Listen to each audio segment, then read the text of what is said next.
अब वो पार्ट करेंगे field of vision of the fish, और ये काफी इंपॉर्टेंट न्यूमेरिकल होता है। तो field of vision of the fish, fish ही नहीं बेटा, फिश जो होती है उन सभी प्राणियों को रिप्रेजेंट करती है जो पानी में रहते हैं। तो आप फिश की जगह आप उसके अंदर हो, यानी आप एज ए स्विमर हैं, तो आपके लिए भी फील्ड ऑफ विजन आ गया। कहने का मतलब है जब आप पानी के अंदर होते हैं, मान लीजिए आप जिस कमरे में बैठे हैं, आपके ऊंचाई तक जहां तक छत है पानी भरा, आप नीचे हैं और पानी बिल्कुल ट्रांसपेरेंट है, तो आप बाहर की दुनिया को बेटा जितनी दूर तक पानी भरा है वहां के थ्रू कहीं से भी नहीं देख सकते हैं। आप बाहर की दुनिया, जैसे छत है, आप उसमें पाएंगे कि एक छत के ऊपर एक सर्कुलर ऐसे पार्ट बनेगा और वहां से तुम्हारे आंख के ऊपर एक कोन एंगल बनेगा। उस कोन एंगल के थ्रू ही देख सकते हैं, बाहर की दुनिया उससे बड़ी आप देख नहीं सकते हैं। तो यहां पर हम वही करने आ रहे हैं। लिखिएगा field of vision of fish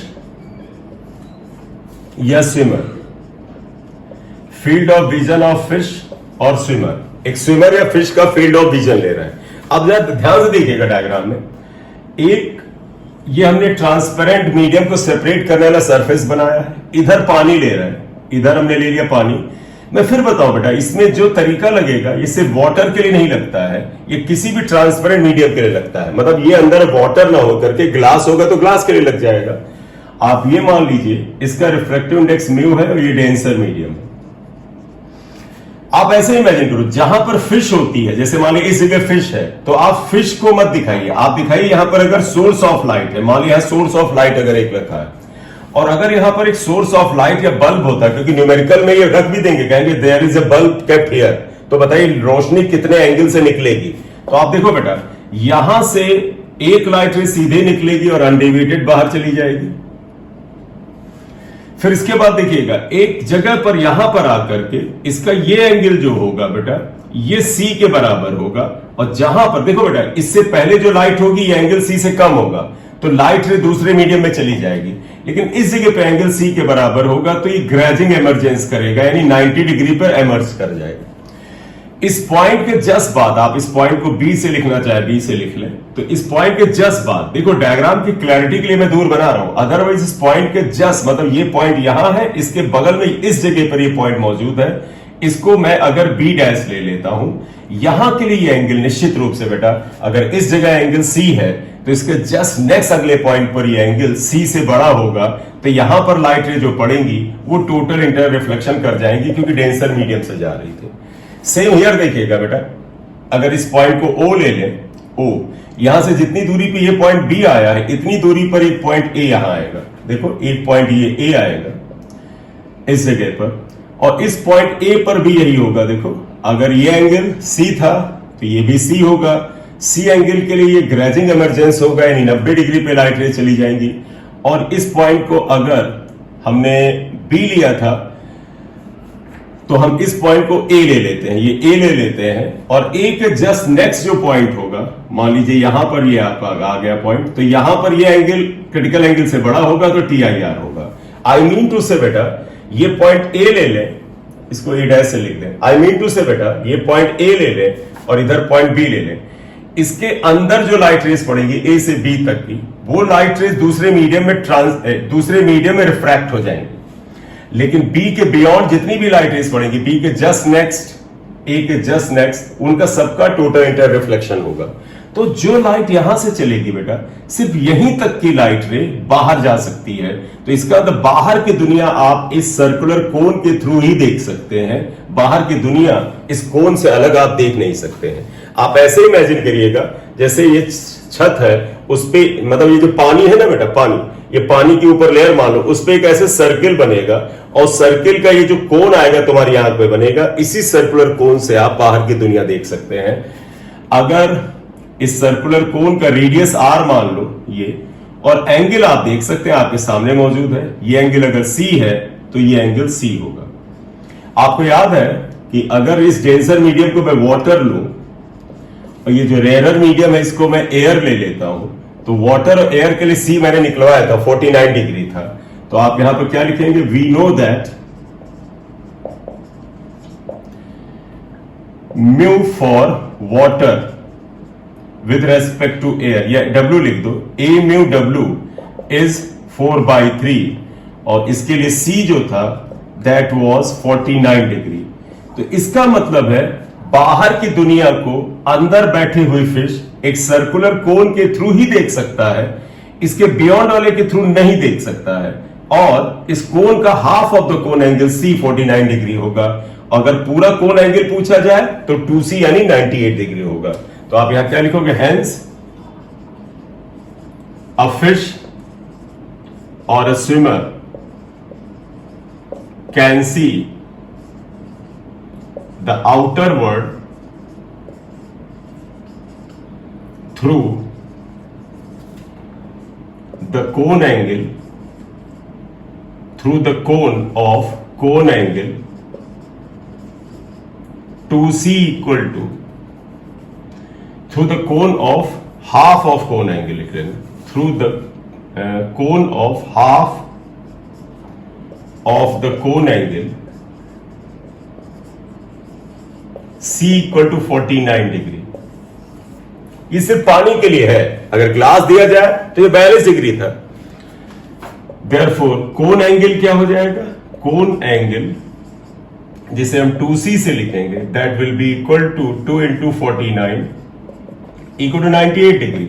तो तुम्हें अगर जनरल नॉलेज में पूछा जाए कि पानी के अंदर कोई जानवर है, पानी के अंदर कोई स्विमर है, बाहर की दुनिया को कैसे देख सकता है, तो तुमको एक सर्कुलर कोन के थ्रू देख सकता है और half of the cone angle 49 degree and the cone angle is 98 degree. ये मैंने अभी तुमको केवल और केवल मैथमेटिकल इंफॉर्मेशन दिया है। अभी हमें कुछ डेरिवेशन भी करना है कि ये रेडियस क्या होगा। मान लीजिए सोर्स जो है पानी की गहराई, मतलब सोर्स जहां पर है वहां पर पानी की गहराई अगर h है, तो हमें कुछ कैलकुलेशन करने हैं। आप नोट। Yes sir. सर इसमें एक चीज पूछनी है। जल्दी जल्दी पूछना बेटा।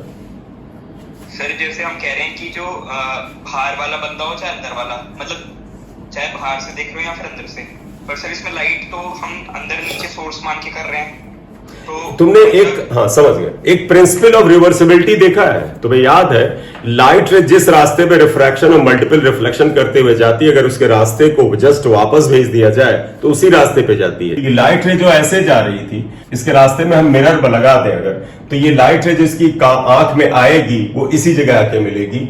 इसका मतलब है जो अंदर लाइट आएगी वो भी इसके साथ ग्रेजिंग इंसिडेंट करते हुए अंदर आएगी, यानी अंदर वाले को भी इतने से ही ये बाहर की दुनिया दिखेगी। बोले बेटा, क्लियर है ना? It is based on the principle of reversibility, उसके आधार पर इसको समझना। अब देखिएगा हमें इसमें कैलकुलेशन करना है कि भाई साहब ये जो कोन है इसका रेडियस क्या है, ये h डेप्थ अगर दी हुई है, कुछ भी दे सकते हैं हम, रिलेशन तुम्हें बताएंगे और रिलेशन बताते हुए कुछ खास चीज निकाल लाएंगे। क्या निकालेंगे, ये जो सर्कुलर पार्ट है इसका रेडियस और इसलिए एरिया निकालेंगे। अब आप देखो बेटा, suppose S is eight depth h depth पर है। आप ये मानिए आपको h की वैल्यू दी गई है, म्यू की वैल्यू भी दी गई है, मुझे h पता करना है। हम क्या करें, तो सबसे पहले तो आप ये आइएगा sine c equal to 1 upon mu होता है, आई होप सबको ध्यान होगा, sine c equal to 1 upon mu होता है, जब mu is always RI of denser with respect to rare. ये जानकारी आपको पता है। इस जानकारी से एक राइट एंगल ट्रायंगल बना लो। देखो राइट एंगल, चलो बाद में बनाते हैं। Sine c equal to 1 upon mu पता है। अब जरा इस ट्रायंगल में आइएगा, OBS, इन ट्रायंगल इधर कर लेते हैं, इन ट्रायंगल OBS।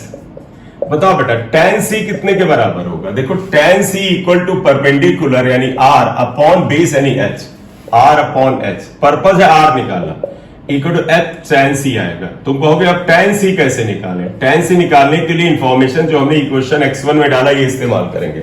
देखो यहाँ साइन c है, अगर एक राइट एंगल ट्रायंगल बना दे, c ले लें, तो साइन थीटा होता परपेंडिकुलर अपॉन हाइपोटेन्यूज, तो ये वाली वैल्यू बेटा क्या हो जाएगी, म्यू स्क्वायर माइनस 1 आ जाएगी। इससे बताओ बेटा यहां से tan c कितने के बराबर आ जाएगा? tan c होता है परपेंडिकुलर अपॉन बेस यानी 1 upon under root mu square minus 1। tan c की ये वैल्यू उठा करके यहां रखिए, therefore r equal to h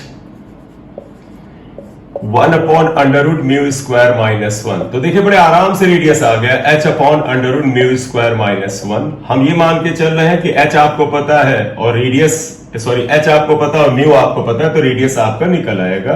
equation x3 आया। अगर ये सर्कुलर प्लेन है तो तुम्हें पता सर्किल का एरिया ऑफ कोन, कोन का मतलब है केवल एंड ऑफ दिस कोन, इसका कोन का पूरा सरफेस एरिया नहीं, केवल एरिया। चलो एरिया ए लिख लेते, ज्यादा अच्छा होगा। एरिया ए, ये जो सर्कुलर पार्ट है, that would be equal to pi r square, तो that would be equal to pi h square upon mu square minus 1। ये आंसर आ जाएगा एरिया का। आप यहां से x4 से न्यूमेरिकल निकाल लीजिए। करेक्ट, इसे नोट करो। ठीक बेटा। A fish is little away below the surface of a lake. एक फिश है, लेक में कुछ नीचे है। If the critical angle is 49 degree, ये critical angle 49 डिग्री दिया, जो कि हमने ऑलरेडी बताया वाटर के लिए 49 डिग्री होता है। Then the fish could see the things above the water surface within the angular range of, तो वो कितने एंगुलर रेंज से बाहर की दुनिया को देख सकती है? ऑप्शन है 49 डिग्री, 90 डिग्री, 98 डिग्री। 98 डिग्री लोग बाहर की दुनिया को, सी अगर दिया है 49 तो ये 98 से देख सकते हो, मैंने करा ही दिया है। करेक्ट। Yes sir. अब हम लेंस वाले पार्ट पे आएंगे। फ्रैक्शन थ्रू स्फेरिकल सरफेस या सरफेसेस।